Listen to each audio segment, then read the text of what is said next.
सभी साथियों का आपके अपने चैनल शैतान के माले में स्वागत है।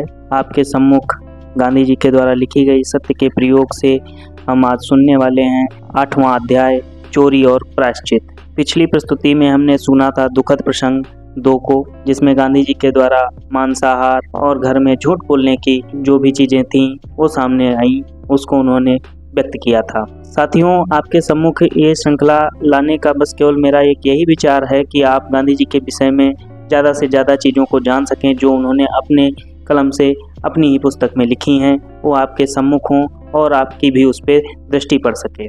और यदि आपके विचार में कोई भी चीज़ें ऐसी आती हैं, आपकी चीज़ें आप जिन चीज़ों से कहीं ना कहीं पे संतुष्ट नहीं हैं, तो आप उनमें भी अपने जीवन में उन चीज़ों का सुधार कर सकें। इन्हीं चीज़ों को मैं आपके सम्मुख इसीलिए ला रहा हूँ।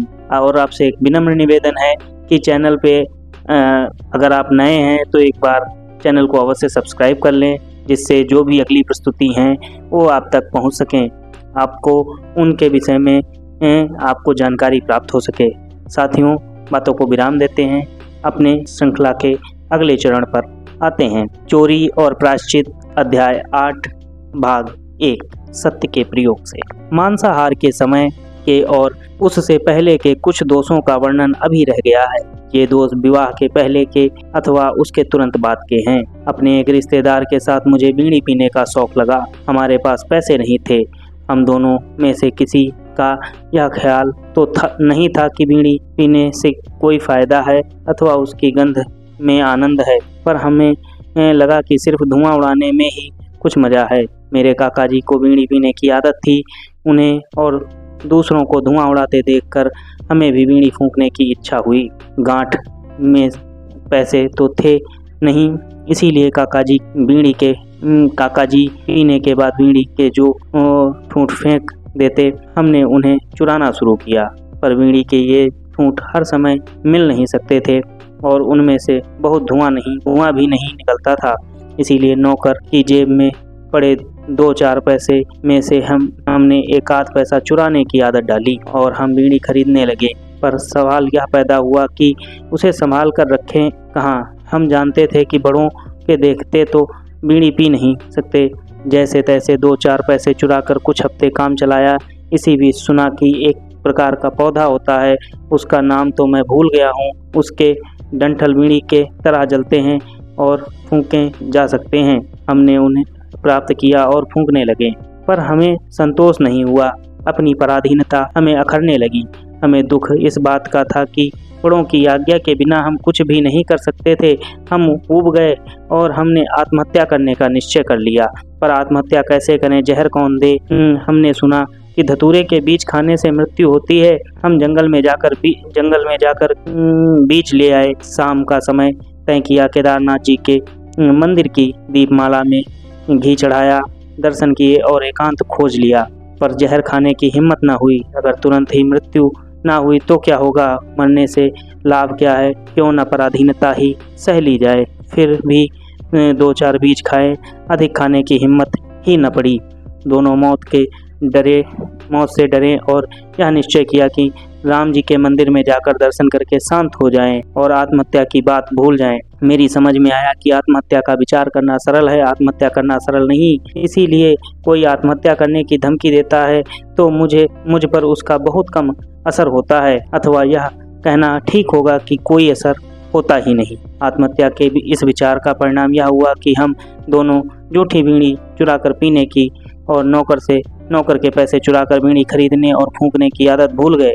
फिर बड़ेपन में बीड़ी पीने की कभी इच्छा नहीं हुई। मैंने हमेशा यह माना है कि यह आदत जंगली, गंदी और हानिकारक है। दुनिया में बीड़ी का इतना जबरदस्त शौक क्यों है, इसे मैं कभी समझ नहीं सका हूँ। रेलगाड़ी के जिस डिब्बे में बहुत बीड़ी पी जाती है, वहाँ बैठना मेरे लिए मुश्किल हो जाता है और उसके धुएं से मेरा दम घुटने लगता है। बीड़ी के ठूंठ चुराने और इसी सिलसिले में नौकर के पैसे चुराने के दोष की तुलना में मुझसे चोरी का दूसरा जो दोष हुआ, उसे मैं अधिक गंभीर मानता हूँ।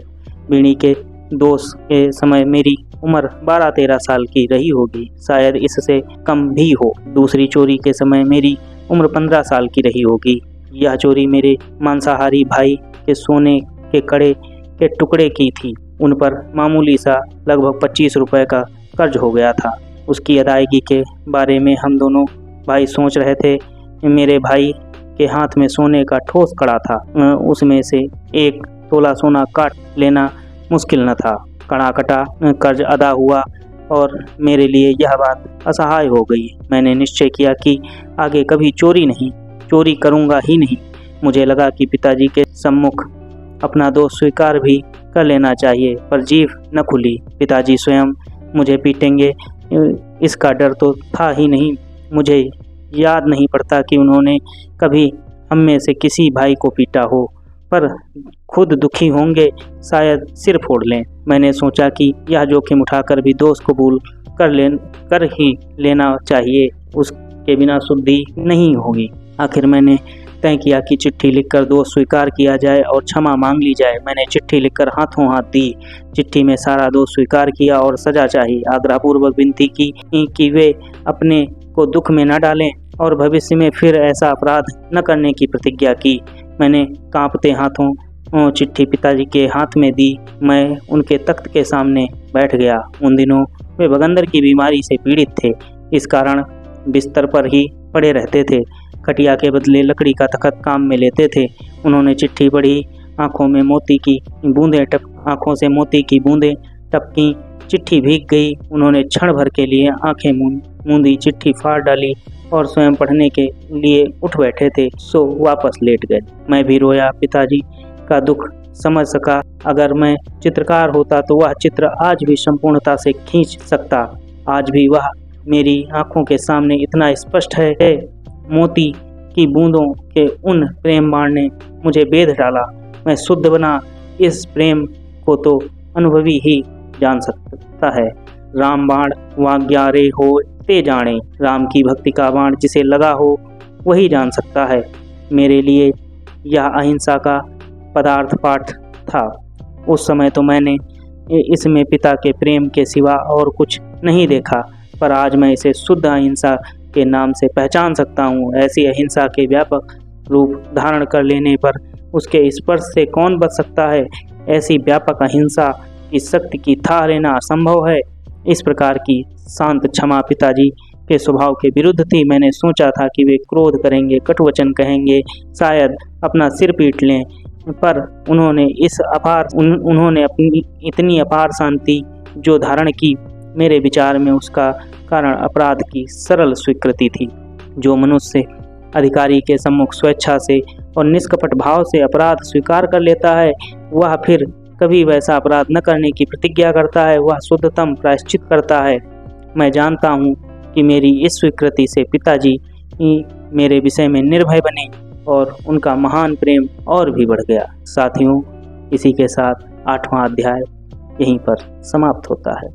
अगली प्रस्तुति पिताजी की मृत्यु और मेरी दोहरी शर्म में हम आपसे पुनः मिलेंगे, आपके सम्मुख उपस्थित होंगे। आपकी उपस्थिति मेरे लिए बहुत ही सादर प्रार्थनीय रही।